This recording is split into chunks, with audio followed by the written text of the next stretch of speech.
이 지난주 제자반에서 나눴던 주제가 믿음의 갈등이었습니다. 믿음의 갈등. 말 그대로 우리가 믿음으로 사노라라고 말하지만 오히려 믿음으로 살려고 하면 할수록 가정에서, 직장 생활 가운데서, 다른 사람들과의 관계에서 더 큰 어려움이 있더라는 거예요. 더 큰 갈등이 사실은 훨씬 더 많아지더라는 거죠. 그러니까 어떻습니까? 살기가 고달파집니다. 그러니까 어떻습니까? 예수 믿는 거는 좋은데 좀 적당히 믿으면 안 될까? 그리고 타협점을 찾기 시작하죠. 그러니까 어때요? 믿음을 말하지만 그 믿음은 하나님만이 이루시는 하나님 크기의 일이 아니라 이 정도면 내가 뭐 얼마든지 할 수 있겠어. 내 크기의 일에 국한되어 믿음을 갖다 붙이기 시작하더라는 거예요. 이게 우리가 고민하고 있는 믿음의 갈등의 모습들입니다. 그 과를 시작하는 예화가 뭐냐면 믿음으로 책정한 교회 예산이에요. 믿음으로 책정한 교회 예산. 책을 쓴 목사님의 교회가 내년도 예산을 작성하는 데 있어서 모든 성도들이 다 함께 기도했다는 거죠. 그리고 오늘도 이렇게 사역 지원서, 이런 사역 현황표를 나눠드렸지만 저희 교회 역시 많은 사역팀들이 있죠. 그 사역팀 내에서 기도하면서 정말 하나님께서 이 팀을 통하여 이루시고자 하는 것이 무엇일까를 계속해서 묻고 그것에 생각나는 대로 정리를 했다는 거예요. 그리고 그 다음에 그 일을 하는 데 있어서 필요한 예산이 정말 얼마일까? 돈에 대한 문제들을 논의하면서 예산을 짰다는 거죠. 여러분, 대부분의 교회들이 예산을 짤 때 어떻게 합니까? 예산을 짤 때 어떻게 하세요? 작년 결산 얼마야? 그리고 작년 결산 대비 내년도 바라볼 때 그래도 우리 성장해야 되잖아. 5% 성장, 10% 성장. 거의 이렇게 예산을 짭니다. 직장이든 교회든 뭐 말할 것 없어요. 거의 대부분 이렇게 예산을 세우죠. 그런데 그 책은 그러한 우리들에게 이렇게 대묻고 있습니다. 과연 그렇게 예산을 세우는 것이 하나님이 하실 수 있는 일을 볼 수 있을까요? 자, 여러분들 어떻게 대답하시겠어요? 작년 결산 대비 몇 프로 성장? 하나님이 하시는 일을 그러한 예산의 방식에 하나님의 그 행하심을 볼 수 있을까요? 아니요. 정직하게 말하면요, 하나님만을 바라보고 하나님만이 하실 수 있는 하나님 크기의 일을 바라보는 게 아니라 우리가 그동안 해왔고 그동안 이 정도쯤이면 이 공동체 속에서 이 정도는 할 수 있을까요? 라는 방식으로, 사람이 할 수 있는 방식으로 예산을 짜는 거죠. 제자반을 하는데 이런 부분들이 있어서 얘기를 나누다가 이범철 집사님이 이렇게 한 어록을 남기셨어요. 목사님, 이렇게 예산을 세우는 것을 저는 예산이라 하지 않고 계산이라고 생각합니다. 예산이 아니라 계산이라고. 작년 결산이 얼마가 되었으니까 그것에 대비하여서 몇 프로 성장, 이거 계산기 두들기면 다 나오는 거 아니에요? 이건 계산이죠.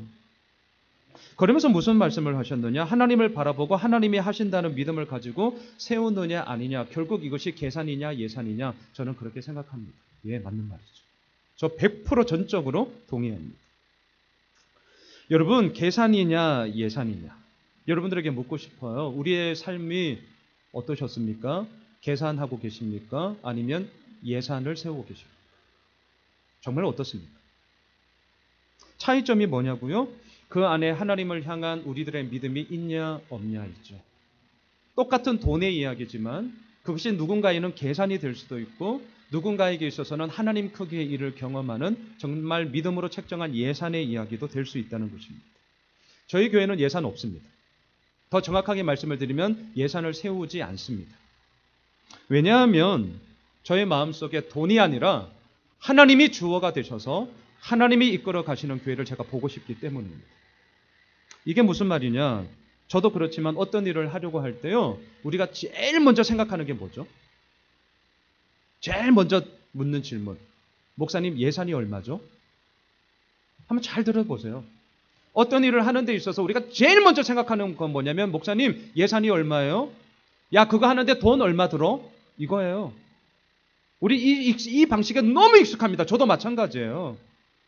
물론 오해는 하지 마십시오. 예산이 얼마야? 그렇다면 그 예산을 벗어나서 뭐 마음대로 쓰면 되냐? 그런 얘기 하는 게 아닙니다.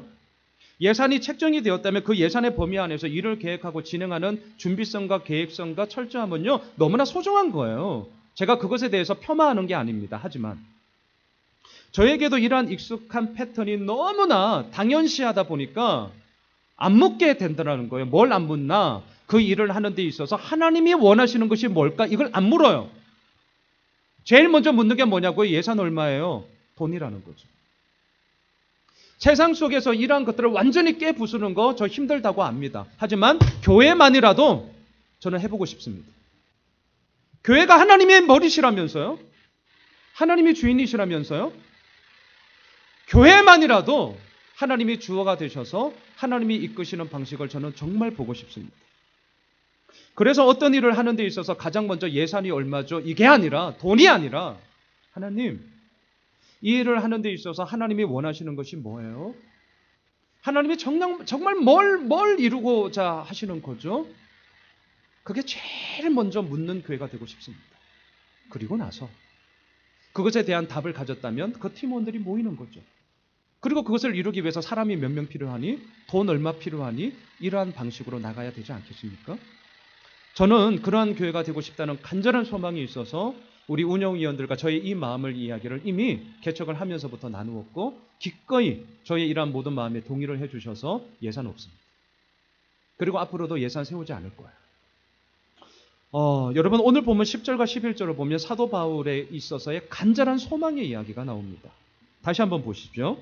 내가 그리스도와 부활의 권능과 그 고난에 참여함을 알고자 하여 그의 죽으심을 본받아 어떻게 해서든지 죽은 자 가운데서 부활에 이르려 하노니. 사도 바울의 간절한 소망은 예수 그리스도가 어떠한 분이신지를 더더욱 알고자 하는 거였습니다. 사도 바울의 간절한 소망은 부활의 권능이 진짜 뭔가 나 알고 싶다였어요. 사도 바울의 간절한 소망은요, 그 고난에 참여함을 통하여서 진짜 예수 그리스도의 그러한 삶의 가치가 무엇인지를 알고자 하였습니다. 또한 11절에서도 얘기하죠. 어떻게 해서든지 내가 부활함으로 말미암아 예수 그리스도와 함께 거하는 영광스러운 기쁨을 맛보고 싶다. 정말 나 이거 간절한 소망이다. 이렇게 얘기하죠. 그런데 이러한 자신의 간절한 소망을 이루기 위해서 사도 바울이 오늘 본문에서 자신이 취하는 방식이 있습니다. 10절 마지막을 보세요. 무슨 방식을 취합니까? 그의 죽으심을 본받아요. 저는 오늘 이 설교를 준비하면서 한 주간 내내 저의 마음에 이 구절이 완전히 그냥 박혀버렸습니다. 오늘 추수감사주일이죠. 아마 대부분의 교회는 감사의 설교를 아마 할 거예요. 저는요, 좀 성향이 예전엔 그렇지 않았는데 뭔가 이렇게 남들이 다 하는 거를 좀 싫어해요. 그게 그렇게 재미가 없더라고요. 싫어요. 그래서 오늘 감사 설교를 안 하려고요. 근데 사실은 감사의 설교인데요. 잘 보세요. 사도 바울은 간절한 소망을 가지고 있었는데 그 간절한 소망을 이루기 위해서 무슨 방식을 취했냐면 예수 그리스도의 죽으심을 본받아 그 방식을 이루었다는 거죠.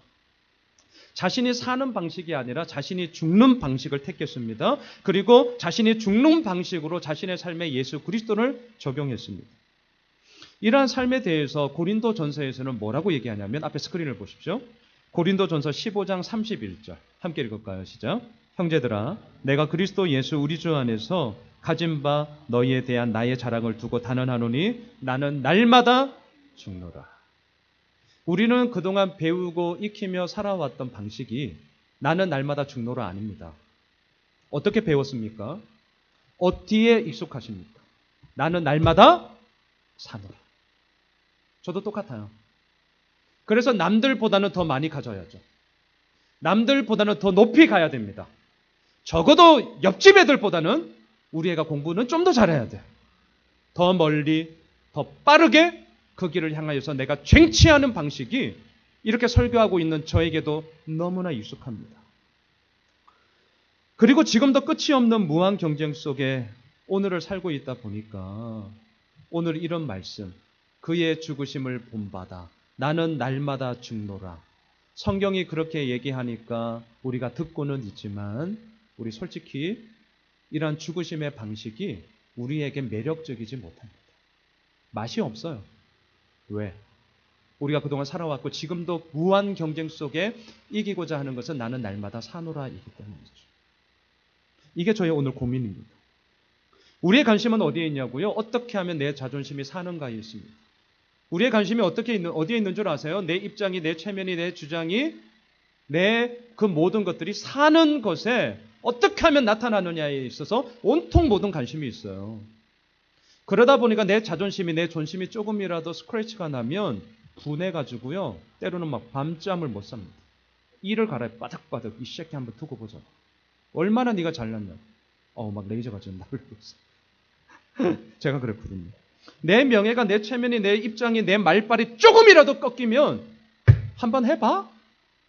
어쭈구리? 100%예요, 100%. 신앙이고 뭐고 나발이고 다 필요 없어. 이렇게 눈 돌아갈 때가 있습니다. 이게 우리들의 이야기이기도 한데요. 성경에도 이런 이야기들이 너무 많습니다. 앞에 스크린을 한번 보시죠. 사사기 8장 1절을 한번 보려고 하는데요. 같이 읽습니다. 시작. 에브라임 사람들이 기드온에게 이르되 내가 미디안과 싸우러 갈 때에 우리를 부르지 아니하였으니 우리를 이같이 대접하면 어찌 됨이냐 하고 그와 크게 다투는지라. 힘있고 강한 에브라임 지파였습니다. 그런데 기드온에게 와서 시비 걸고 트집 끄는 거예요. 그러면서 뭐라고 하냐고요? 야, 우리를 이같이 대접하면 어찌 된 거야? 이게 뭡니까? 자존심이죠. 이게 뭡니까? 힘있고 강한 에브라임 지파의 입장인 거죠. 자기 체면이죠. 자기 말발이죠. 무슨 말이냐고요? 야, 기드온, 네가 아무리 잘 나간다고 해도 그렇지 우리한테 어떻게 이럴 수 있니? 야, 너 그렇게 하면 안 된다. 야, 내 체면 좀 세워줘야지. 야, 너 그딴 식으로 살아가서 어떻게 하려고 그래? 인생 네 혼자 천상천하 유아독존 그딴 거 없어. 지금 좀 잘 나가는 것 같이 한번 두고 보지. 이거예요. 우리를 이같이 대접하면 어찌 됩니까? 그리고는요, 자신의 입장과 자신의 체면이 먹히지 않으니까 어떻게 하냐고요? 그와 크게 다투는지라. 이게 오늘도 우리가 살아가고 있는 세상의 방식이에요. 왜 이렇게 다투냐고요? 나는 날마다 죽노라가 안 됩니다. 성경에서는 아무리 그렇게 얘기하는데도 나는 날마다 죽노라 이게 아니라 오늘도 우리가 익숙하고 오늘도 우리가 배우고 있는 방식은 나는 날마다 사고라. 다 자기 살아가는 방식으로 생각하다 보니까 싸울 수밖에요. 이게 에브라임 지파만의 이야기가 아니냐고요? 아니에요. 신약으로 와볼까요? 여러분 스크린을 보시죠. 누가복음 22장 24절 같이 읽습니다. 시작. 또 그들 사이에 그중 누가 크냐 하는 다툼이 난지라. 그들이 누굽니까? 예수님의 12제자. 그들이 누구냐고요? 예수님과 3년간 동고동락하면서 예수 그리스도만이 내 삶의 주인이라고 고백했던 자. 그들이 누구냐고요? 세상의 모든 가치를 다 버리고 즉시 순종함으로 하나님의 가치를 따랐던 자. 그런데 그들이 지금 뭐합니까? 서로 다퉈요. 왜요? 누가 크냐?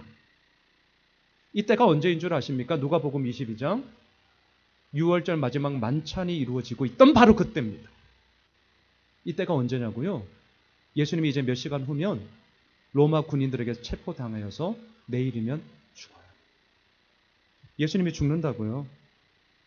더 슬픈 얘기 뭔 줄 아십니까? 이러한 서로 누가 크냐에 대한 싸움이 이번만 있었던 것이 아니라 24절 맨 처음 단어를 보세요. 뭐라고 시작합니까? 또 뭔 얘기죠? 이전에도 있었다는 거예요. 3년간 예수님을 믿습니다. 예수님이 내 삶의 왕입니다. 그렇게 고백을 했지만 사실 이 제자들의 삶 가운데는 누가 크냐는요. 처음부터 있었고 중간에도 있었고 마지막 말미까지 내일이면 예수님 죽는다니까요. 그런데도 제자들은 뭐 때문에 싸우냐고요? 누가 크냐? 누가 크냐?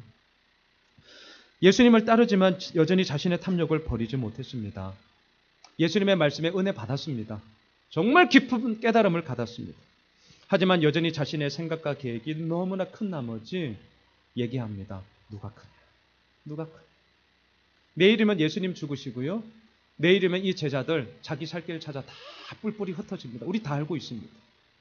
지금 그러한 상황 가운데 처해 있는 이 제자들이 누가 크냐 다투고 있는 모습을 볼 때 얼마나 어리석습니까? 도대체 뭐 하는 짓이야? 얼마나 부질없는 짓입니까? 그런데도 제자들은 마지막까지 그렇게 살았어요. 이유가 뭐냐고요? 누가 크냐 이 질문에 대한 답이 적어도 너보다는 내가 커야 돼. 자기가 죽는 방식이 아니라 자기가 사는 방식에 이 제자들 역시 너무나 익숙했기 때문이죠. 그런데 오늘 사도 바울은 우리들에게 말합니다. 예수 그리스도의 죽으심을 본받아. 과연 오늘 추수감사주의를 맞이하면서 단지 감사가 감사로만 끝나는 것이 아니라 그 감사가 진짜 내 삶에 울려 퍼짐이 되기 위해서는요. 그의 죽으심을 본받아. 이겁니다. 이거. 우리가 그동안 배워왔고 세상이 말하는 것과는 완전히 다른 말을 지금 사도 바울이 하고 있습니다. 그런데 아십니까? 왜 사도 바울이 예수님의 죽으심을 본받아라고 얘기하는가? 잘 들으세요. 그것은 결코 실패함이 없는 완벽한 승리와 절대적인 영광의 길이었기 때문입니다. 잊지 마십시오. 예수님이 이 땅에 오신 것은 실패하기 위해서 온 게 아닙니다. 지기 위해서 온 거 아닙니다. 예수님이 이 땅에 오신 것은 승리하기 위해서 오셨어요. 죽어가는 영혼들을 살리기 위해서 오셨어요. 어그러지고 거스르는 세상 가운데 참된 길이 무엇인지를 밝히 보여주기 위해서 예수님은 이 땅에 오셨습니다. 그리고 그 승리를 위해, 그 구원을 위해, 그 영광을 위해 예수님이 취하신 방식이 뭐냐? 죽으심이었죠. 고로 예수님이 말씀하시는 죽음은 그저 지고 찌질하게 살아가는 그런 것이 아니라 승리요, 구원이요, 영광과 동의어라는 사실을 기억하셔야 합니다. 그런데 우리는 이러한 죽음의 이야기를 들을 때, 오늘 주제도 죽음의 이야기인데요, 대부분 어떻게 받아들이시느냐? 승리의 이야기로 받아들이지를 않으시더라고요. 그리고 죽어라 이런 얘기를 하면 다 실패의 이야기로 해석하세요. 자, 오늘 이 본문에 날마다 죽어라, 날마다 죽어야 한다. 그러니까 어떻게 우리가 적용하냐면 죽어지네요. 죽어지네요. 얼마든지 할 수 있는 말이고 해야 할 말임에도 불구하고 죽어지낸다니까요. 말을 안 해. 말을 못 해. 때로는 숨죽이며 살면서 우리 아이들의 용어를 빌리자면 깨갱하고 그냥 살아가. 이게 날마다 죽노라라고 이해를 하시더라니까요. 이거 아닙니다. 무조건 참아야 하냐고요? 아니요. 화병 걸려서 빨리 돌아가실 거예요. 온순한 척, 겸손한 척, 사랑이 많은 척, 그딴 짓 하지 마십시오. 이런 것은 자신을 속이는 것이지 예수님의 죽으심을 본받아 이게 아니에요. 때로는 죽음의 의미를 어떻게 오해를 하냐면 열심과 헌신을 다 하라고, 그런 식으로도 죽음의 의미를 해석하는 분들이 여전히 많이 계십니다. 앞에 스크린을 한번 보실까요? 요한계시록 2장 10절 같이 읽습니다. 시작. 너는 장차 받을 고난을 두려워하지 말라. 볼지어다 마귀가 장차 너희 가운데에서 몇 사람을 옥에 던져 시험을 받게 하리니 너희가 10일 동안 환난을 받으리라. 내가 죽도록 충성하라. 그리하면 내가 생명의 관을 내게 주리라. 이 말씀 어디에서 제일 많이 들으셨고 보셨습니까? 임직식 때. 임직식 때. 왜 임직식 때 이 말씀 합니까? 너 이제 목사 안수 받았으니까, 너 이제 장로 되었으니까, 안수 집사 되었으니까, 권사 되었으니까 뭐 하라는 거예요? 죽도록. 그 다음 뭐예요? 충성! 그러면 또 뭘 준대요? 생명의 면류관을 내게 주리라. 그래서 이 죽도록 충성하라는 말씀 때문에 사람들이 죽어 나자빠지고 있습니다. 여러분, 여기서 말하는 죽도록, 이 말을 우리가 어떻게 지금 해석하고 있죠? 진짜 말 그대로 죽도록 열심히 하라는 거예요. 죽도록 충성하라는 거예요. 죽도록 헌신하라는 거죠. 이렇게 충성의 정도를 따지는 열심과 헌신의 이야기로 이 구절들을 해석하기 시작하면 이렇게 말하는 목자를 비롯하여 이 자리에 있는 우리 모두가 다 죽습니다. 숨이 막혀 죽어요. 근데 이렇게 설교를 들으면 다 이해가 되는데도 여전히 우리의 삶의 방식은 어떻게 하는 줄 아세요? 죽도록 이걸로 또 가요. 희한하죠. 사람이 그렇게 안 바뀌어요.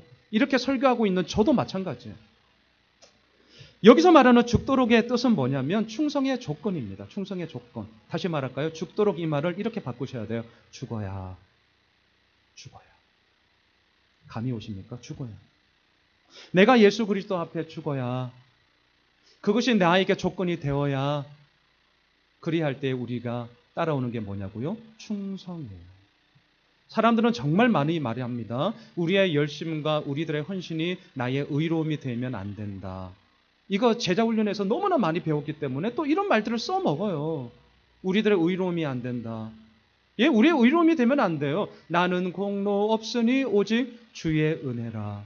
이게 우리의 모두의 고백이 되는데 이 고백을 자칫하여 오용하게 되면 죽도록 충성의 열심과 헌신의 정도를 따지면서 충성의 이야기를 하더라는 거예요. 이 잣대로 들이대면 저부터 죽어요. 저 목사 안 할 거예요. 미쳤습니까, 목사하게? 저 다른 교회에서 먹고는 살 수 있어요. 우리 이런 구절들을 정말 잘 보셔야 됩니다. 죽어야, 죽어야. 죽어야, 예수 그리스도 앞에 오늘도 죽어야 진정 나의 의로움과 나의 공로와 내가 이 정도 했어를 얘기하는 것이 아니라 정말 예수 그리스도의 그 충성의 이야기가 나는 죽고 예수로 사는 삶 속에 온전하게 드리워지는 것이죠. 그리할 때에 하나님은 무엇을 주시는 줄 아십니까? 생명의 면류관의 그 놀라운 가치를 나는 죽고 예수로 사는 삶 가운데 허락하여 주신다는 말씀입니다. 지난 주일 저녁에 우리 이내양 김보배 집사님 가정과 만나서 식사를 했어요. 이야기를 나누는 가운데 이런 말씀을 하시더라고요. 목사님, 이정교회에서는 열심과 헌신만이 모든 것이냐, 정말 타이트하게 신앙생활 시키는 데가 있죠. 지금도 들어보니까 뭐 너무 많아요. 그런 타이트하게.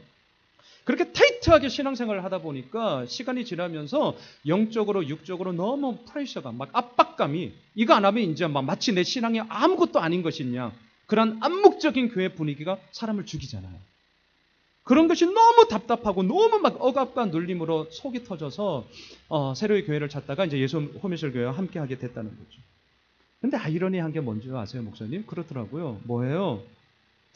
예수 그리스도 안에서의 자유와 기쁨, 감사와 평안, 그리고 오늘 본문도 마찬가지지만 뭘 하려고 하는 것이 아니라 먼저 내가 예수 그리스도 안에서 죽어야 이게 시작이 되어야 됩니다 라는 말이 진짜 맞다. 그리고 이게 옳은 거다 알았다는 거예요. 그럼에도 불구하고 십수년 동안 열심과 헌신과 소위 타이트하게 신앙생활하는 것에 대한 잔재가 내 몸의 이야기로 남아있더라는 거죠. 그러다 보니까 생각하고 정신과 방향은 맞아, 예수 그리스도 안에서의 자유와 기쁨과 감사와 하나님의 말씀하심 가운데 내가 반응하는 거야. 이게 맞기 때문에 정신과 생각은 그렇게 가는데 내 몸은 여전히 어디에 있어요? 열심과 헌신과 뭔가 쪼이고 해라 마라 타이트함이 여전히 내 몸에 남아있다 보니까 이것에 대한 갈등이 어떻게 나오느냐. 이렇게 신앙생활 해도 되나? 여러분 지금 잘 생각해 보세요. 왜 이렇게 허전하지? 그 얘기를 하시더라고요. 왜 이렇게 허전하지? 내가 신앙생활 하는 건 맞는데 왜 내 마음속에 내 몸속에 이렇게 허전함들이 오지? 이게 신앙생활 똑바로 하는 거 맞나? 이렇게 해도 되나? 라는 생각이 들더라는 거예요. 그럼에도 불구하고 마지막에 너무 감사한 말씀.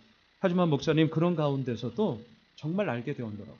어느 누구에 의해서가 아니라 어떠한 강압적인 암묵적인 그런 분위기에 의해서가 아니라 내가 오늘도 하나님 앞에서 하나님, 이게 하나님이 기뻐하시는 겁니까?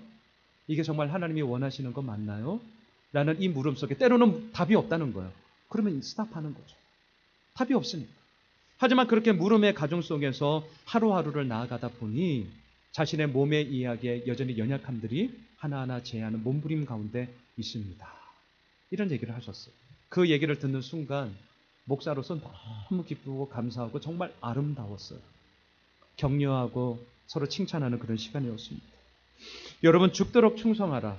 이 말이 지금보다 더 열심히 하고 더 많이 봉사하고 더 많이 기도하고 헌금 더 많이 하고, 만일 이러한 유의 말씀이라면 목사들 엄청 좋아할 겁니다. 저도 좋아할 거예요. 하지만 아십니까? 죽도록 충성하라 이 말은요, 그런 열심과 헌신을 촉구하는 것이 아니라 충성의 조건이에요.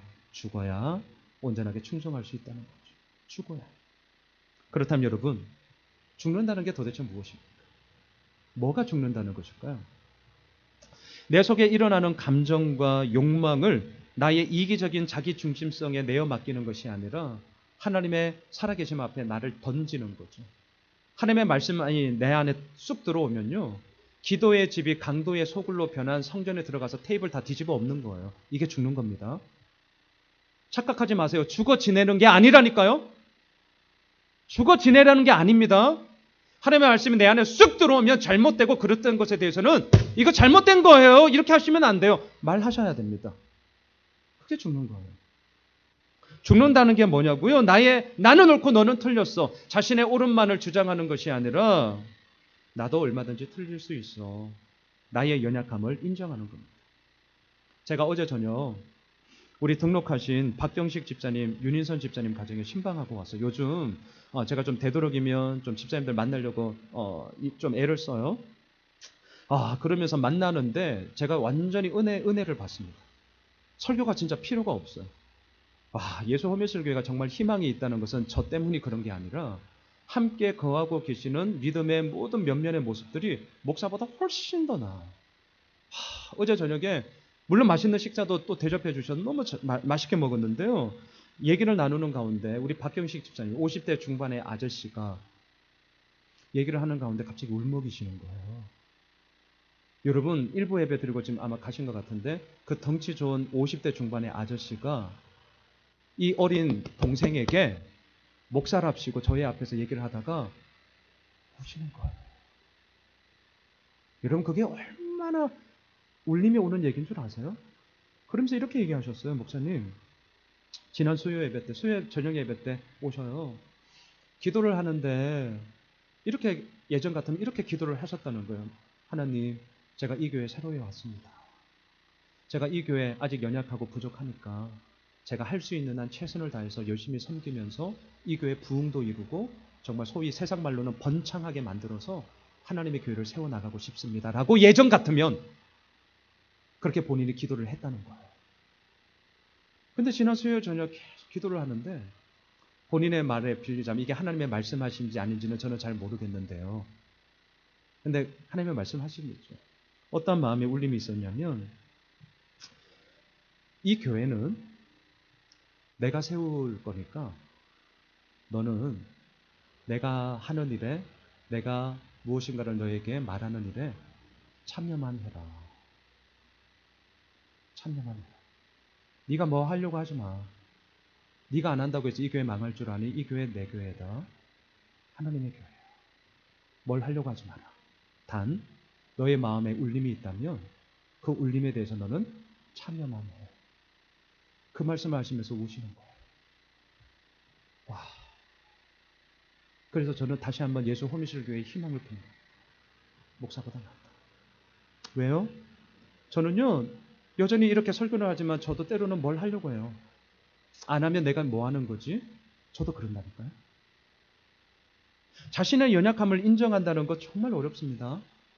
세상에서 이렇게 살면 찌질이라고 욕합니다. 너 미쳤니? 이렇게 얘기해요. 근데 죽는다는 것은 뭐냐고요? 그 연약함을 인정하고 있는 그대로 주님의 은혜를 구하는 것이죠. 죽는다는 것은 무엇입니까? 네 것도 내 거, 내 거는 당연히 내 거. 두 손 가득히 막 탐욕 어린 아집으로 나의 모든 것을 가지려고 하는 그 두 손을 펴보는 거죠. 안 죽어요. 피니까 안 죽는다니까요. 그리고 우리의 주인 되신 예수 그리스도께 날마다 묻고 그 물음에 대해서 듣고 그 들음에 대해서 우리의 손과 발이 따르는 것. 이게 죽는 겁니다. 그런데 어떠냐고요? 날마다 예수님께 묻기보다는 내가 돌아가고 있는 상황과 조건을 봐가면서 그 상황 가운데서 답을 찾는 게 여전히 우리의 모습입니다. 지난 주 중에 제가 아내와 함께 가구 매장을 갔어요. 가구 매장. 저희 집에 침대가 없습니다. 사실 제가 침대 체질이 아니에요. 침대에서 아무리 좋은 침대에서 자더라도요. 허리가 그렇게 아파. 이게 내가 익숙하지 않아서. 제가 되게 자기중심적이에요. 나 잘났다. 그래서 우리 집에 침대가 없어요. 침대에 허리 아파. 아빠가 해보니까 허리 아파. 하지 마. 근데 요즘 우리 애들이 반항하고 있어요. 아빠 그건 아빠 얘기고. 자기들 침대 갖고 싶다는 거예요. 허리 아픈 건 아빠고. 나는 침대 갖고 싶어. 맞는 말이죠. 그래? 알았어. 그래서 아내랑 침대가 어떤지 한번 둘러보려고 이제 갔어요. 가기 전에 요즘 뭐 다들 그러시겠지만 이제 인터넷에서 찾아본 거죠. 막 찾아보고 좋은 상품을 최대한 저렴한 가격으로 사고 싶은 게 소비자의 마음이니까 인터넷을 막 서핑하고 또 메이커가 있는데도 스크래치 상품들 아시잖아요. 때로는 막 이게 정가에 50% 할인까지 되는 뭐 그런 데를 찾았어요. 그래서 가보자. 갔어요. 근데 아내가 말했던 것보다 훨씬 더 비싼 거예요. 물론 주머니 사정이 넉넉하면야 좋은 거 사주고 싶죠. 모든 부모의 마음이죠. 다 그렇게 하고 싶죠. 하지만 사는 게 뻔하니까 좋은 상품을 저렴한 가격으로 살 수 있으면 참 좋겠는데 이제 아내가 말했던 것보다 훨씬 더 비싸고 뭐야? 이제 이렇게 된 거죠. 그래서 사진 않고 진짜 둘러보고만 왔어요. 오는 길에 제가 엄청나게 화를 냈습니다. 여보, 아니 왜 가격이 38만 원이라는데 왜 쟤는 53만 원이야? 왜 이렇게 비싸? 제가 침대를 안 쓰다 보니까 제가 몰라요. 저도 참 세상 물정 몰라요. 제가 목사하기를 얼마나 잘했는지. 아니 왜 이렇게 비싸? 여보 좀 똑바로 알아보고 와야지. 나 지금 설교 준비하다가 자기 생각해서 스탑하고 내가 이 귀한 시간을 흐름 다 깨고 내가 이거 다시금 막 제정신으로 준비하고 얼마나 힘들 줄 알아? 내가 기꺼이 시간을 냈더니 똑바로 알아보지도 않고 왔더니 다르고 뭐 하는 거냐고? 제가 엄청나게 화를 냈어요. 돌아오는 길에 너무 열받아가지고 배도 고프고 그래서 요 호미실에 용성치킨 있잖아요. 2마리를 미리 전화해서 오는 길에 차에서 전화해서 열받아서 포장해가 집에 가서 우리 애들이랑 뜯어먹었어요. 막 이러면서 내가 왜 그렇게 화를 냈을까? 제가 왜 그렇게 화를 냈을까? 실은 아내 때문이 아니었습니다. 아내 때문이 아니었어요. 제가 왜 진짜 화를 낸 줄 아세요? 제가 쪽팔린 얘기를 좀 할게요.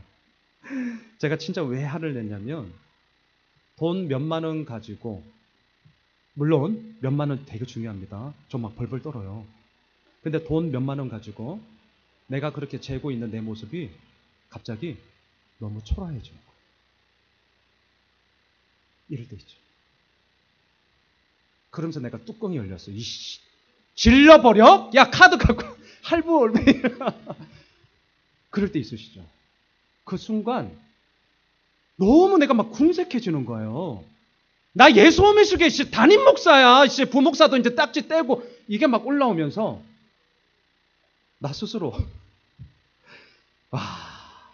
사람이 그렇게 됩니다. 그 순간 돈 몇만 원 가지고 진짜 돈 몇만 원 가지고 야 내가 이렇게 초라해져야 되나? 다른 사람 그런 얘기 한 적이 없어요. 나 스스로 얼마나 내가 궁색해지면서 열받는지 내 스스로에 대해서 질러버려? 이런 마음이 들면서 그렇게 온 거예요. 그렇게. 저의 이런 마음을 아내가 아마 안 것 같아요.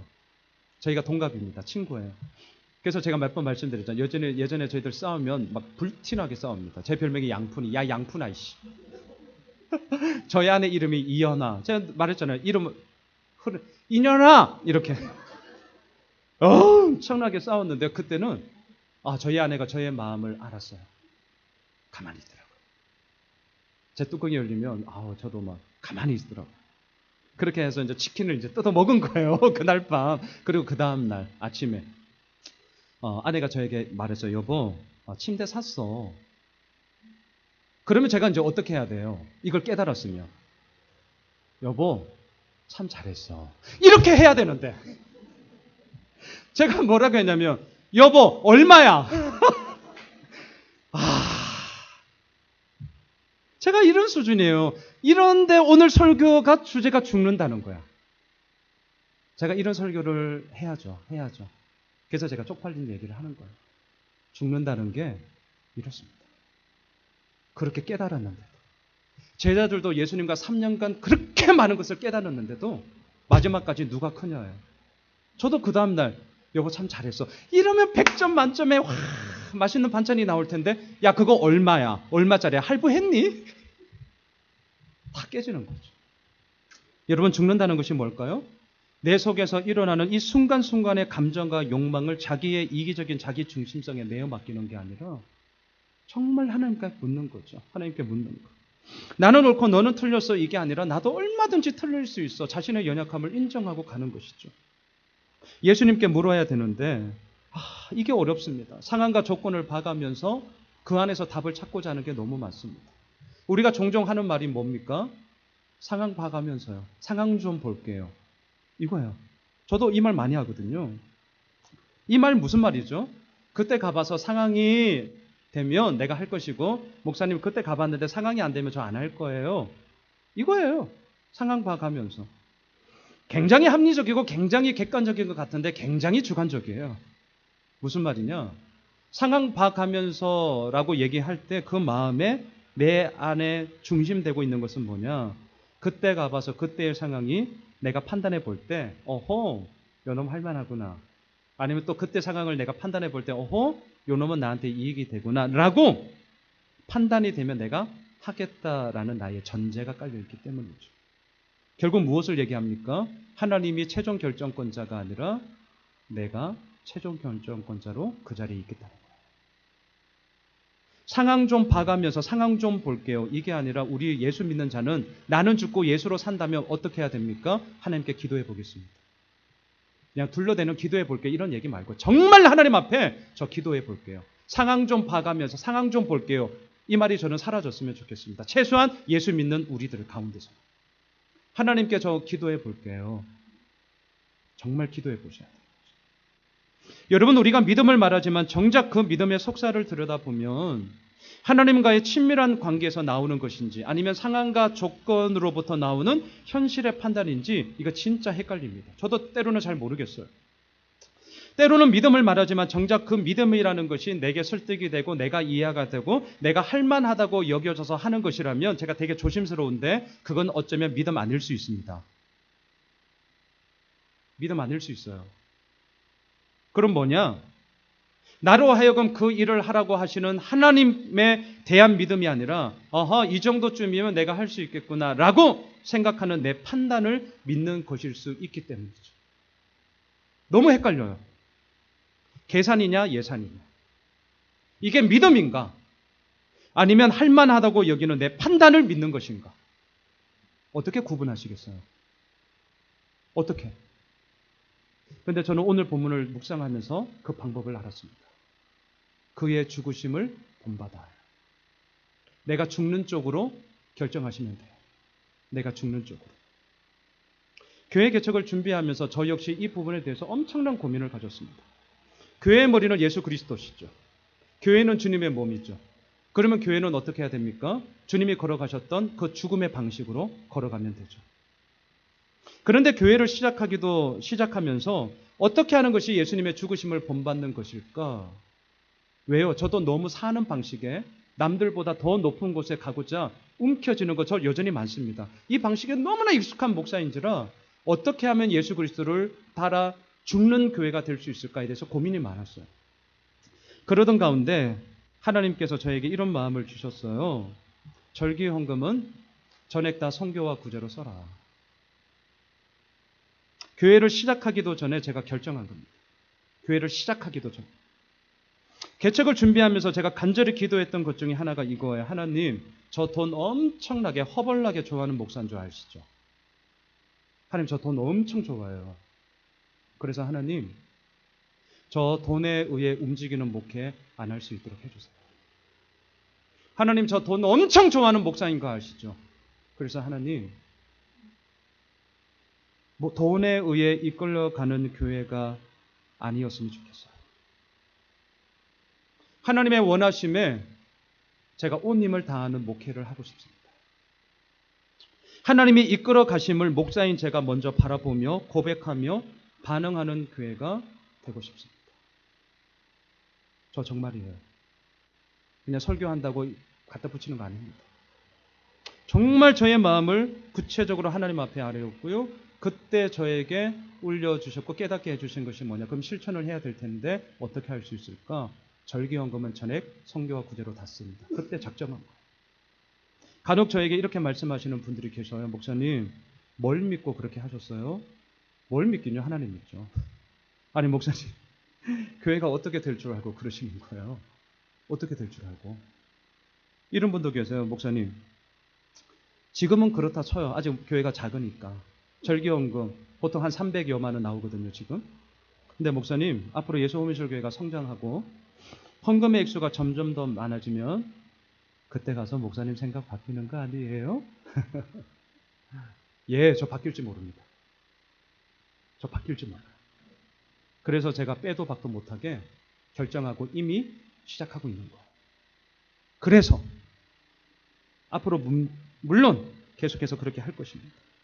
여러분, 제가 왜 이렇게 하냐고요? 그렇게 하지 않으면 저 역시 상황 봐가면서 이게 저의 목회의 답이 될 겁니다. 설교할 때는 예수 그리스도만을 바라봅시다라고 설교 다들 하는데 교회 돌아가는 구조를 잘 보시면 예산 짤 때 어떻게 하는 줄 아세요? 작년 결산 대비 몇 프로? 그건 계산이에요. 계산기 있으면 다 합니다. 뭘 기도합니까? 웃기고 있는 소리 하고 있어. 저 그런 교회 하고 싶지 않습니다. 적어도 저는 그런 교회 하고 싶지 않고 목회하고 싶지 않습니다. 적어도 그런 식으로. 주어가 하나님인 교회를 하고 싶어요. 양수는 목사도 아니고 그 어느 성도도 아니고 하나님이 이끌어 가시는 교회를 하고 싶습니다. 그리고 그런 예수 호미실 교회가 될 거예요. 상황 봐가면서 이것이 언제나 우리들에게 상황의 답으로 들어옵니다. 하나님을 바라보기보다는, 하나님께 무릎 꿇기보다는 상황 봐가면서 그 현실에 대한 나의 판단을 믿을 가능성이 너무 농후한 목사이기 때문에 결정하고 간 거예요. 교회가 작으면 작다고 이런 일 안 할 거예요. 우리도 지금 마찬가지입니다. 저 한 푼이 아쉬워요. 임대료 내야 돼요. 교역자 사례비 올려줘야 돼요. 나도 좀 올려야죠. 너무 인간적인가요? 우리 쓸 거 너무 많아요. 더 쟁겨놓고요. 건축도 하고 싶어요. 하지만 그렇게 하면 안 되는 거예요. 상황 봐가면서 교회가 작으면 작을수록 손을 펼치는 것이 힘들어집니다. 그럼 반대로 교회 크면 될 줄 알아요? 네버. 교회 크냐 작냐의 문제가 아니라 뭐가 문제인 줄 아세요? 그 교회의 정신이 뭐냐는 거예요. 100%. 그 교회의 정신. 작은데 안 하는데 크면 할 것 같아요? 택도 없는 소리 하고 있어요. 안에서 새는 바가지가 밖에 가면 안 셉니까? 여러분, 사도 바울의 죽음은 자신의 육체가 더 잘 살기 위해, 자신의 목숨을 기껏 더 연명하기 위해 알량한 모습으로 내가 그의 죽으심을 본받아, 이렇게 편지 쓰는 게 아닙니다. 사도 바울은 어떻게 하면 자신의 말이 사람들에게 더 먹힐까? 어떻게 하면 사람들로부터 인정을 더 받을 수 있을까? 어떻게 하면 지금보다 더 많은 것들을 누릴 수 있을까? 자신이 사는 방식에 대해 관심 없어요. 오늘도 사도 바울은 얘기합니다. 그의 죽으심을 본받아. 사도 바울은 말합니다. 나는 날마다 죽노라. 사도 바울은 자신이 죽는 방식으로 모든 결정을 내렸습니다. 내가 죽고 예수로 사는 삶을 선택했습니다. 그러니까 어떻습니까? 너 죽고 나 살자. 둘 중에 하나, 이게 아니라 모두가 다 살게 되어지는 하나의 미랄이 되었습니다. 말씀을 정리하겠습니다. 오늘은 추수감사주일입니다. 세상의 많은 사람들은 추수가 감사함이 될 수 있는 조건에 대해서 이렇게 얘기합니다. 많이 거둬야 된다. 적어도 남들보다는 더 많이 거둬야 돼. 그래야 우리들에게 감사가 된다고 얘기하죠. 우리가 추수의 감사함이 될 수 있는 것은 추수의 많고 적음, 결국 결과의 이야기. 결국은 결과의 이야기. 아무리 똥탕 튀겨도 결론이 좋으면 다 좋아요. 이 세상의 구도는 그렇습니다. 하지만 예수님은 오늘 우리에게 이렇게 말씀하십니다. 앞에 스크린을 보시죠. 요한복음 12장 24절 같이 읽습니다. 내가 진실로 진실로 너희에게 이르노니 한 알의 밀이 땅에 떨어져 죽지 아니하면 한 알 그대로 있고 죽으면 많은 열매를 맺느니라. 얼마를 거두었느냐? 남들보다 많이 거두었느냐? 예수님은 거기에 하나도 관심이 없어요. 예수님의 관심은 뭔 줄 아십니까? 나를 주노라, 나를 먹어라, 나를 마셔라. 내가 주어야 많은 열매를 맺을 것이다. 언제나 자기 자신을 추수한 결과의 이야기가 아니라 그렇게 추수하게끔 만드는 씨앗, 원인으로서 자신을 기꺼이 내어주셨습니다. 사랑하는 성도 여러분, 우리에게는 절대로 패하지 않는 길이 있습니다. 우리에게 절대적인 승리를 주는 길이 있습니다. 그 길이 뭐냐고요? 그의 죽으심을 본받아입니다. 왜 죽으심을 본받는 길이 절대적인 승리의 길인 줄 아세요? 우리의 목적이 죽음이기 때문에 죽으면 그 목적 이루는 거예요. 설령 죽지 않고 산다 할지라도 살려주신 하나님의 또 다른 뜻이 있기 때문에 그 뜻을 따라 가면 되는 거예요. 그래서 죽음의 길은 절대로 실패가 없는 승리의 길입니다.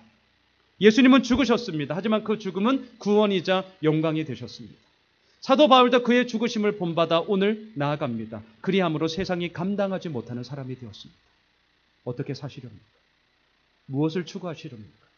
여전히 내가 사는 방식으로 살겠습니까? 그렇게 살아봤더니 지금 우리들의 고민과 염려와 형편이 그대로 있는 거예요.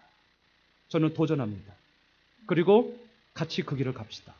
나는 날마다 죽노라가 단지 죽음의 이야기, 실패의 이야기, 찌질한 이야기, 죽어 지내라는 게 아니라니까요. 그거야말로 승리의 길입니다. 그거야말로 완전한 구원과 기쁨과 영광의 길입니다. 바라기는 그 길을 함께 걸어가므로 하나님이 주어가 되셔서 하나님이 이끌어 가시는 우리들의 삶의 감사를 함께 경험하며 고백하게 되어지는 그런 주의 복된 삶이 되시길 주님의 이름으로 축원합니다.